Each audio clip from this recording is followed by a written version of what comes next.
noticia en desarrollo en CMI. Muy buenas tardes, bienvenidos a Noticentro 1 CMI. La inseguridad en Bogotá sigue cobrando víctimas inocentes. Una joven de 21 años murió hoy en Transmilenio tras el robo de su celular. Angélica Arango, ¿qué fue lo que ocurrió? Buenas tardes.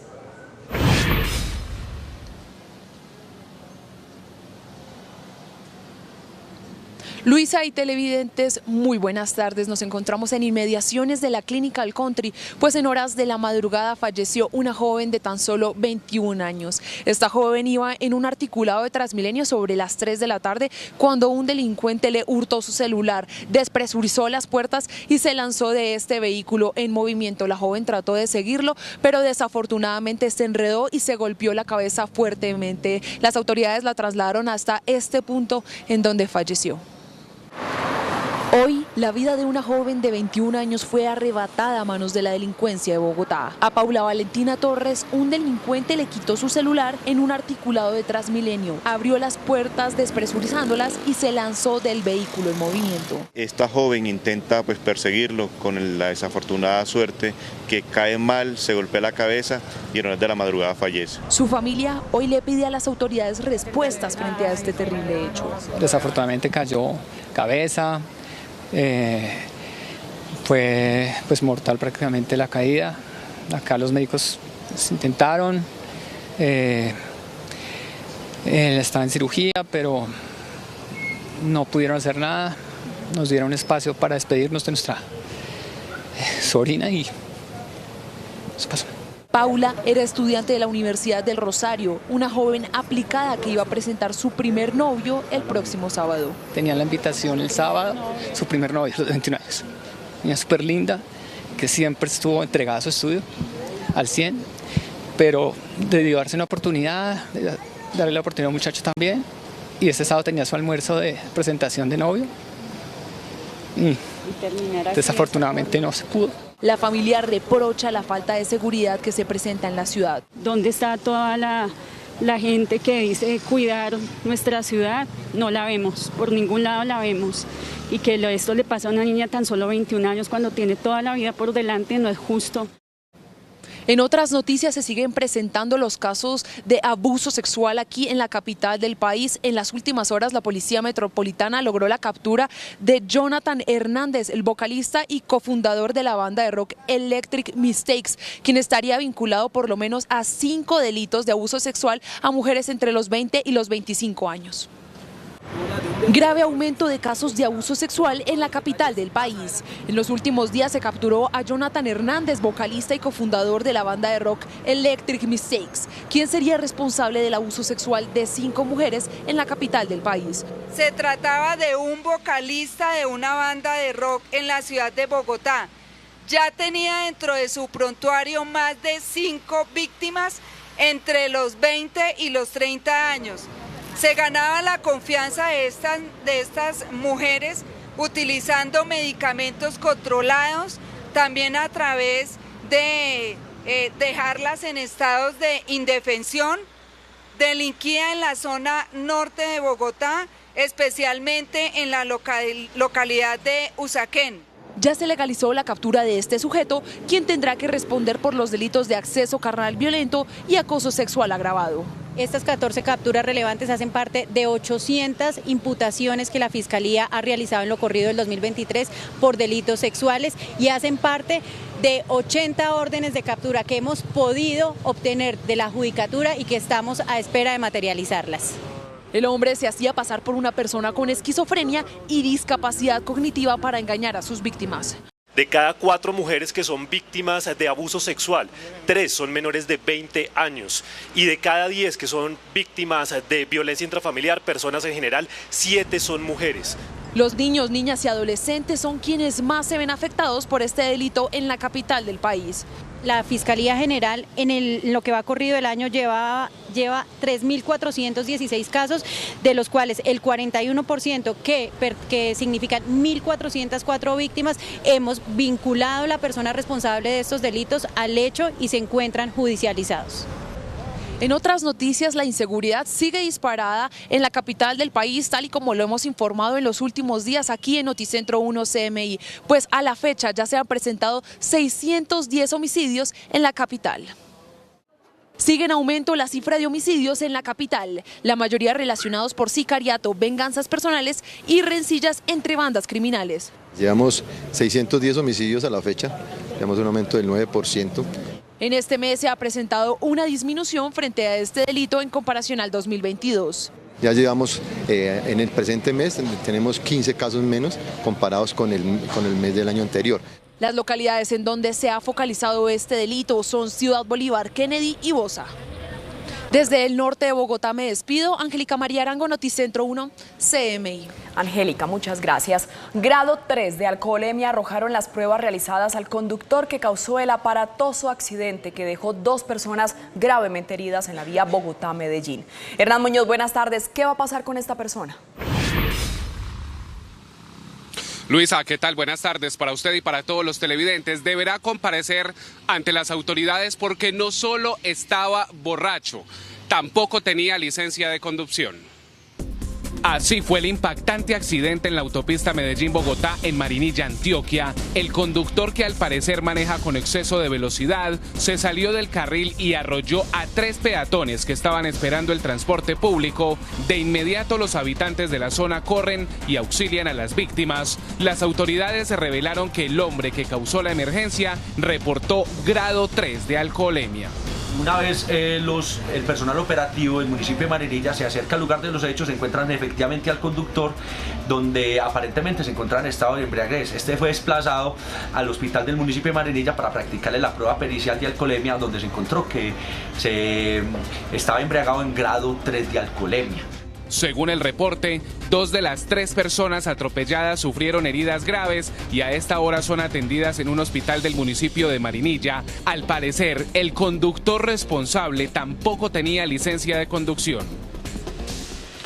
Escuchen esta historia. Una peligrosa banda de secuestradores quedó al descubierto por la Fiscalía General de la Nación. Los detenidos están señalados de secuestrar a 6 conductores de grúa en el norte del departamento de Antioquia y de abusar sexualmente de la esposa de una de las víctimas. En un verdadero terror se convirtió el sector El 15 de Yarumal en la vía que comunica Medellín con la costa atlántica. La fiscalía descubrió que estos 3 hombres integraban una banda de secuestradores. Según la investigación, los conductores de las grúas eran contactadas a través de falsos engaños para prestar sus servicios en esta zona y luego fueron secuestrados para robarles sus vehículos, luego desintegrarlos y vender las autopartes en el mercado negro. El ente acusador reveló que la esposa de una de las víctimas fue abusada sexualmente. La Fiscalía estableció que cuando los conductores transitaban por el sector El 15 de Yarumal, norte antioqueño, al parecer eran intimidados con armas de fuego, privados de la libertad y despojados de sus vehículos y de sus objetos personales. Según la investigación, uno de los procesados habría abusado sexualmente de la compañera sentimental de uno de los conductores retenidos y habría exigido la suma de 4 millones de pesos por la liberación de la pareja. Los hombres enviados a la cárcel son Manuel García, Rafael Correa y Víctor Correa. No se allanaron a los cargos imputados por los delitos como secuestro simple, secuestro extorsivo agravado, concierto para delinquir y hurto calificado.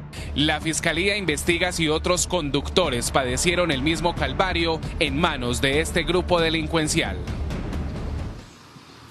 Y el Departamento de Policía de Antioquia confirmó la captura de un hombre de 28 años señalado de atracar mujeres en el municipio de Río Negro, en el departamento de Antioquia. A través del circuito cerrado de cámaras de seguridad, la policía, en coordinación con las autoridades del municipio de Río Negro, lograron seguir y sorprender a este hombre minutos después de haber cometido un hurto. En su poder se encontraron celulares y también armas cortopunzantes con las que intimidó a estas mujeres. En las últimas horas también se ha confirmado que varios menores fueron víctimas de este hombre, que a esta hora comparece ante la justicia. Por lo pronto, estas son las noticias del departamento de Antioquia. Hernán Muñoz, Noticentro 1, CMI. Feliz fin de semana. Gracias, Hernán. El Ejército Nacional se pronunció por la muerte de una menor de 4 años quien quedó en medio del fuego cruzado en combates entre la fuerza pública y las disidencias de las FARC. Estilo Vengas, ¿qué responde el Ejército? Buenas tardes.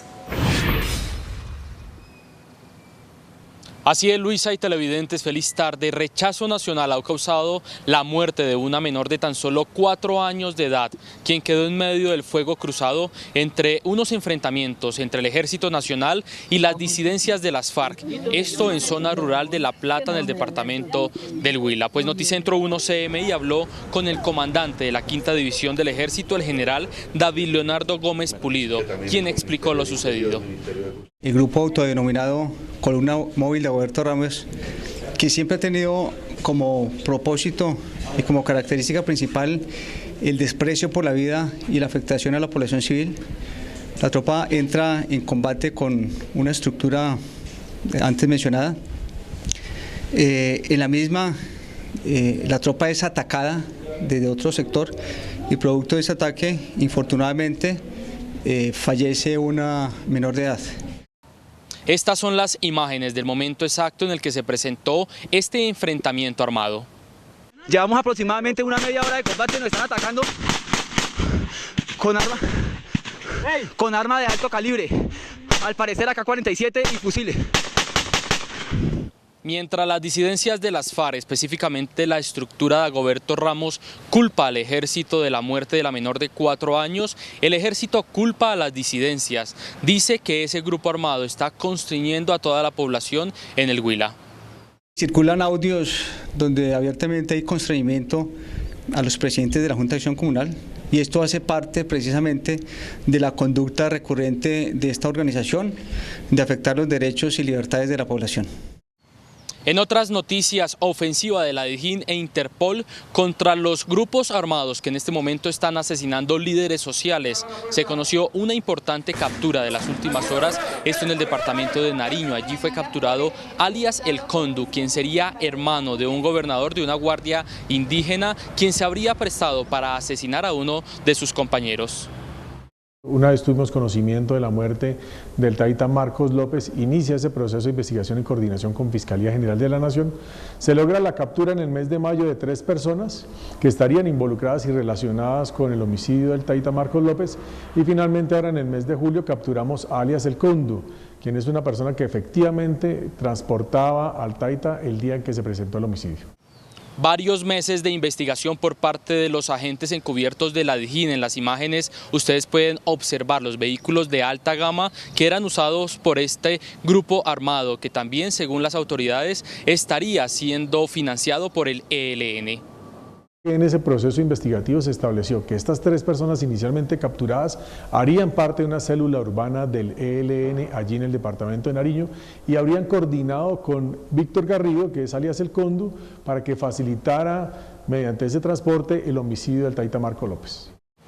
En su momento, la muerte del taita Marcos López fue rechazada por el presidente de la República, Gustavo Petro, quien dijo que este líder indígena habría apoyado a su campaña presidencial.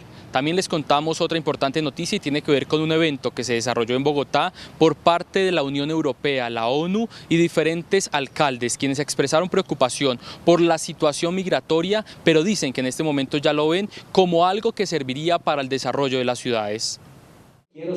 Ante una crisis que se presentó en Colombia por la llegada masiva de ciudadanos venezolanos, alcaldes de diferentes ciudades se reunieron hoy con la ONU para hacerle un llamado al gobierno nacional. La alcaldesa de Bogotá, Claudia López, reveló las cifras de migrantes que han llegado al país. Han llegado más de 2,5 millones de venezolanos a Colombia, 600.000 de ellos a Bogotá, donde comen 2, comen 3. Por su parte, la Unión Europea y la ONU invitaron a no ver el tema migratorio como un problema, sino como una oportunidad. La migración, esa es la conclusión acá, no es un problema. La migración es una oportunidad y por ello se requiere una planeación estratégica de ese proceso con la participación de todas y de todos. Explican por qué consideramos a América Latina un ejemplo en términos de gestión de la migración desde Venezuela y en términos de integración de migrantes en los últimos 10 años. Es toda la información desde el occidente de Bogotá. Stig Luengas para Noticentro 1 CMI. Stig, muchas gracias. El ministro de Salud, Guillermo Alfonso Jaramillo, advierte que las EPS no se van a quedar sin plata y tienen que cumplir con los usuarios. Además, anuncia que seguirá impulsando la reforma a la salud. Luisa Fernández, buenas tardes. ¿Qué más dijo el ministro?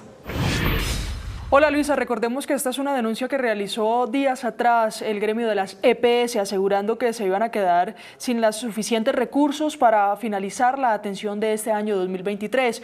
Lo que dijeron desde el ministerio es que de manera anticipada le giraron los recursos tanto de la UPC, que es la unidad per cápita, a las EPS, como la de presupuestos máximos, incluso dicen ellos de manera anticipada. Lo que les preocupa al Ministerio de Salud es que el año pasado el tema o los recursos de los presupuestos máximos fueron de cerca de 2 billones de pesos y que para este año ya se calculan unos 4 billones de pesos. Eso sería un aumento del 100%. Lo que dice el ministerio es que van a revisar, van a vigilar, incluso controlar este tema de los presupuestos para presupuestos máximos.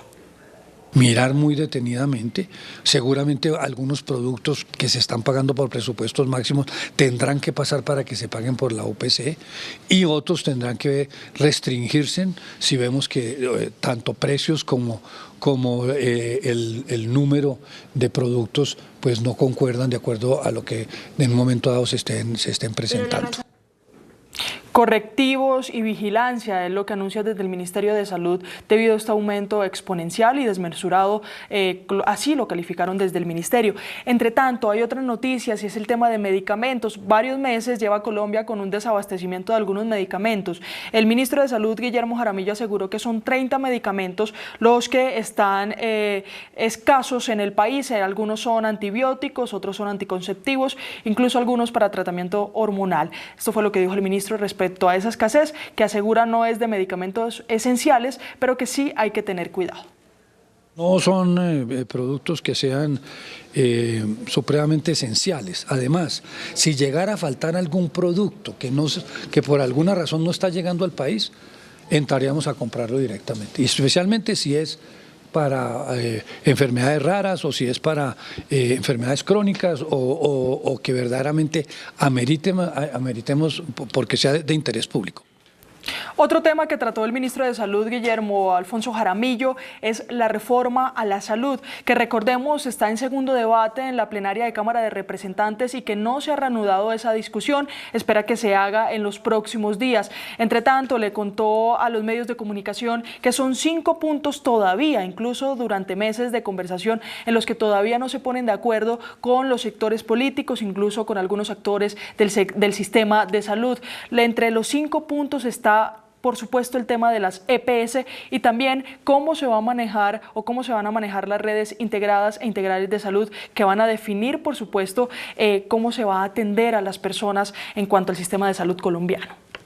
Tiene que ver con las redes, que tiene que ver con las referencias, cómo van a funcionar los CAPS, cómo van a estar ellos trabajando, los incentivos del 3%, el pago del 5%, un total del 8% para que continúen en sus actividades y el proceso de transición. Yo creo que estamos muy cerca de poder lograr consensos y el ánimo de nosotros es que se acuerde lo mejor para el país. Muchos temas se trataron hoy con el ministro, entre tanto también el tema de la emergencia en La Guajira. El decreto de salud para la atención de salud en La Guajira ya está listo, aseguran desde el ministerio, y va a ser entonces La Guajira el escenario para el plan piloto de reforma a la salud, pese a que no se haya aprobado en el Congreso de la República. Allá van a iniciar con ese modelo que proponen en el proyecto de reforma a la salud en el Congreso de la República. Pues será La Guajira y también más adelante el Catatumbo y otros municipios PEDET donde se va a manejar ese plan piloto de reforma a la salud. Más detalles de esta noticia en nuestra emisión central a las 8 de la noche. Luisa Fernández, Noticentro 1, CMI. Luisa, muchas gracias. Hacemos una pausa en Noticentro 1 CMI y al regresar espere. Capturan a 5 hermanos que lideran una peligrosa banda en el Valle. Las autoridades lograron la desarticulación de una banda liderada por 5 hermanos que sembraban el terror en Cali. Valentina con los detalles de este operativo. Buenas tardes, Valentina. Luisa y televidentes, muy buenas tardes. Pues como usted lo indica, este clan estaría liderado por 5 hermanos señalados de ser los principales dinamizadores de los homicidios y el microtráfico en la comuna 18 de Cali. Con el fin de garantizar la seguridad en el territorio de la capital vallecaucana, la Policía Metropolitana de Cali, en articulación con la Fiscalía General de la Nación, venían realizando una extensa investigación que permitió desarrollar 20 diligencias de allanamiento en 3 comunas de Cali, así como en municipios aledaños a la capital del Valle del Cauca. Un total de 20 personas judicializadas. Estas personas fueron capturadas previamente, presentadas ante el juez de control de garantías y se les imputaron los delitos de concierto para delinquir, homicidio agravado, homicidio en modalidad de tentativa, tráfico de estupefacientes, porte de armas, desplazamiento forzado, fraude procesal. Incluso por todos estos delitos quedaron cobijados con medida de aseguramiento 18 de los capturados. Entre los judicializados se encuentran 5 hermanos conocidos en el mundo delincuencial como alias Leymar, Diego, Diana, Tania y Oscar, encargados de coordinar las acciones criminales con las que afectaban especialmente la tranquilidad de los habitantes en los barrios Meléndez, Las Palmas y La Arboleda al sur de la ciudad. Con su captura se logra el esclarecimiento de al menos 5 homicidios en la ciudad. Dentro de esos homicidios que logramos el esclarecimiento de un taxista que había sido asesinado en el sector allí de Polvorines, al igual que una persona que se dedicaba al préstamo de dinero mediante la modalidad de gota a gota, también en el sector allí del Guabal. Los homicidios esclarecidos sucedieron entre el 2021 y el 2023. En el operativo de las autoridades se incautaron también 4 armas de fuego, 21 cartuchos, además de 1.270 dosis de sustancias alucinógenas. Y en otras noticias, ¿usted recuerda un video que fue difundido a través de redes sociales y medios de comunicación hace algunas semanas en los que se observa cómo un grupo delincuencial intimida a la comunidad de Buenaventura? Pues en las últimas horas las autoridades pudieron capturar a su cabecilla. En el marco de la intervención que se viene realizando en el Distrito Especial de Buenaventura y en un trabajo articulado, la Policía Nacional, mediante 2 diligencias de registro y allanamiento, logró la captura de alias Robert, cabecilla del grupo delincuencial Los Chiquillos en Buenaventura, quienes hace pocos días difundieron un video intimidando a la comunidad bonaerense. Se logra la captura de alias Robert por los delitos de porte ilegal de armas de fuego. Alias Robert era el cabecilla del grupo delincuencial común organizado La Empresa, quien actualmente se hacen llamar Los Chiquillos y sostendrían una alianza con la facción de los espartanos por el control territorial. Es de notar que Los Chiquillos fueron los autores del video del pasado 2 de julio, en el cual varios sujetos intimidaban con armas de fuego a la ciudadanía en la comuna 10 y 12 en los barrios del Progreso, Bello Horizonte y Carlos Jormes Trujillo. Alias Robert presenta un alto prontuario delictivo con más de 15 denuncias en su contra por los delitos de secuestro extorsivo, extorsión, homicidio, concierto para delinquir, porte ilegal de armas de fuego, estupefacientes y lesiones personales. Mientras tanto, desde la gobernación del departamento se continúa trabajando para garantizar la seguridad en esta localidad. Seguimos trabajando de manera articulada con el Ministerio de Defensa en un plan de intervención específico para el departamento del Valle del Cauca, donde se están priorizando unos municipios. Ya han llegado unos refuerzos en lo que corresponde al pie de fuerza, así como también unos planes estratégicos para afectar tanto las economías criminales como los grupos delincuenciales en el departamento del Valle del Cauca, ya sean estos residuales o grupos organizados a lo largo y ancho del departamento. Durante los operativos se logró también la incautación de munición de diferentes calibres y un proveedor para pistola. Finalmente, el capturado y elementos incautados fueron dejados a disposición de la autoridad competente. Y cambiamos de tema porque las diferentes industrias del Valle del Cauca continúan apostándole a la sostenibilidad. Más de 1 millón de toneladas de caña ya han sido transportadas en vehículos que funcionan con energías limpias. Con una moderna flota única en Colombia y compuesta por 12 tractocamiones que se movilizan en su totalidad con gas natural, el Grupo Mayagüez, en alianza con Gases de Occidente, ya ha movilizado más de 1 millón de toneladas de caña de azúcar en el último año, impactando positivamente al medio ambiente. Hemos disminuido 600 toneladas de CO2. Esto es como el 30% menos de CO2 versus el combustible fósil. Esta apuesta es por disminuir el combustible fósil en la transición energética que está el mundo y que Mayagüez está también montado. Con una inversión de 700 millones de pesos y un ahorro del 35% por tractomula, ese ingenio le apostó a la movilidad sostenible y se sumó a la utilización del nuevo combustible que cada vez tiene más usos para las diferentes industrias. Esto es lo que se ha llamado la transición energética. En esa transición energética, pues lo que se busca es que tengamos energías de fuentes renovables o fuentes más limpias, y el gas natural es una fuente más limpia que los combustibles tradicionales como el diésel. Entonces es un aliado en esa apuesta que tiene el país y el mundo entero para descarbonizarnos y tener un medio ambiente más limpio. Adicional a esto, esta flota sostenible disminuye en un 40% la contaminación por ruido y brinda más comodidad a los conductores de la industria. El Valle del Cauca celebra la sostenibilidad. Luisa y televidentes, por el momento esta es la información desde Santiago de Cali. Valentina Villegas para Noticentro 1, CMI. Valentina, muchas gracias. En el departamento del Magdalena, la empresa Aire detectó que 7 fincas dedicadas al cultivo y la comercialización del banano operaban con energía instalada de manera ilegal. Jorge Castro, ¿cuáles fueron las irregularidades que encontraron? Buenas tardes. Muchas gracias, muy buenas tardes. Según precisa la Fiscalía, a los propietarios de estas fincas se les imputará el delito de defraudación de fluido y en algunos casos el delito de concierto para delinquir por la manera como se organizaron, cómo se estructuraron para robarse el fluido eléctrico. Las fincas operaban con energía instalada de manera ilegal. Los predios están ubicados en las poblaciones de Zona Bananera, Aracataca, Río Frío y Sevillano. Tenían transformadores que fueron instalados sin autorización de la compañía y los predios no aparecían registrados en el sistema comercial. De esta manera, evadían también el pago del impuesto de alumbrado público y la contribución. La empresa realizó unas operaciones en Zona Bananera, municipio del departamento del Magdalena, pudiendo establecer la existencia de 7 fincas dedicadas al cultivo y comercialización del banano, en donde se encontró diverso tipo de irregularidades. Según los estimativos de los técnicos, las pérdidas son del orden de los 75.000 kilovatios horas mes. Algunas líneas directas y otros transformadores ilegales conectados de manera irregular en la red de distribución. A la fecha, la empresa y la Fiscalía adelantan cerca de 440 investigaciones penales por hurto y defraudación de fluidos. En desarrollo de estas más de 400 investigaciones, precisa la empresa Aire que se han capturado 183 personas, 26 de ellas han sido imputadas. Noticias desde Barranquilla con Jorge Castro, Noticentro 1, CMI. Jorge, muchas gracias. Una población de al menos 2.000 habitantes en el sur de Santander se ve forzada a hacer improvisados y peligrosos medios de transporte. Ana Mercedes Ariza nos cuenta la historia. Ana, buenas tardes.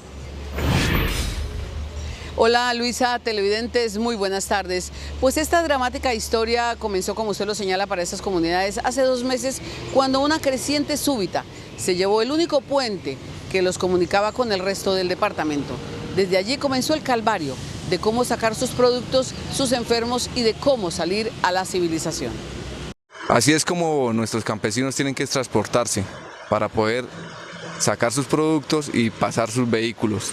Más de 2 meses cumplen hoy así campesinos de 6 veredas en el municipio de San Andrés, al sur de Santander, arriesgando su vida, animales y enseres en esta improvisada cuerda para pasar el río sin control de autoridad alguna.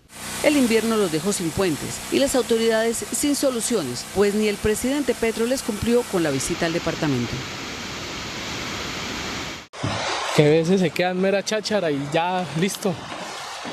Quedan meras promesas de políticos. Pues sí, un descontento de la comunidad que fue a presenciar y a buscar todas esas alternativas y soluciones que el presidente daba para Santander. El desespero de estar incomunicados los llevó a invertirle recursos propios a este peligroso e improvisado medio de transporte aéreo. Pues entre semana en promedio por ahí de unas 100 personas diarias. El fin de semana sí bastante, porque es día de mercado, sábado, viernes y sábado. ¿No les da miedo? Pues hay personas que sí, pasa como todo, ¿no? Hay unas nerviosas, otras que no, pero sí, pero hay igual. Pues con nervios o sin nervios toca, porque cuando no hay más opción. Y aunque los han dejado plantados, la comunidad sigue esperando una mirada del gobierno. Hace más de 3 meses, más de 2.000 personas de 5 veredas de este municipio están totalmente incomunicadas con el casco urbano y con la ciudad de Bucaramanga. Las personas a diario pasan por una taravita poniendo en riesgo su propia vida porque es el único medio de transporte que tiene y fue construido con recursos de la misma comunidad. Hoy le hacemos un llamado a gestión de riesgo para que por favor habilite un puente peatonal. Y aunque el gobierno departamental tiene listos 5.000 millones para invertirle el nuevo puente, falta la ayuda nacional para comenzar la obra que ponga fin a este peligroso salto al vacío de estas comunidades olvidadas. Y en otras noticias, un gran caos vial ha vivido hoy Bucaramanga y su área metropolitana como consecuencia de un plantón y una protesta de taxistas. Ellos reclaman por el incremento de la gasolina y también por la falta de la aplicación de una tarifa dinámica que los ayude a sufragar estos gastos que le genera el sobrecosto del combustible. La protesta se ha realizado en forma pacífica. Es todo por el momento desde la capital de Santander. Para Noticentro 1 CMI informó Ana Mercedes Ariza. Buena tarde para todos. Más de la mitad de la población de Estados Unidos se encuentra bajo alerta por las altas temperaturas o advertencia de inundaciones. La situación es tan crítica que el presidente Joe Biden alertó que estas afectaciones causadas por el cambio climático representan una amenaza existencial para su país y para el mundo. El Servicio Meteorológico Nacional de los Estados Unidos encendió las alertas por una peligrosa ola de calor que golpea al norte de esta nación, mientras pronosticó tormentas eléctricas severas e inundaciones repentinas para partes del noreste y sur del país norteamericano, donde unas 200 millones de personas, el 60% de la población estadounidense, están bajo un aviso de calor extremo, advertencia de inundación o tormentas severas. La situación es tan preocupante que el presidente Joe Biden alertó que estas afectaciones causadas por el cambio climático representan una amenaza existencial para su país y para el mundo, justo después de que la ONU aseguró que la era del calentamiento global ha terminado y ahora empieza la era de la ebullición global, después de confirmar que el calor durante julio no tiene precedentes y posiblemente este sea el mes más cálido jamás registrado. El líder norcoreano Kim Jong-un supervisó un desfile militar en ocasión del 70º aniversario del armisticio de la Guerra de Corea. Pyongyang exhibió su poderío militar en un pomposo acto en el que presentó sus nuevos drones y misiles balísticos intercontinentales con capacidad nuclear y que además contó con una inédita muestra de apoyo por parte de Rusia y China, que enviaron importantes delegaciones al evento. El jefe del grupo Wagner reapareció en San Petersburgo por la cumbre Rusia-África que presidía Vladimir Putin. Prigozhin se reunió durante la cumbre con representantes de Níger, país donde los militares han dado un golpe de Estado. El encuentro tuvo lugar en un hotel de San Petersburgo, al margen de la cumbre, a la que Prigozhin no habría sido invitado oficialmente. El futuro de Wagner será un tema urgente para países como Sudán, Mali y otros que contratan al grupo mercenario a cambio de recursos naturales como el oro. Noticentro 1 CMI. A continuación, no se pierdan la lista de Eric y a las 8 de la noche una nueva emisión de noticias. Feliz fin de semana.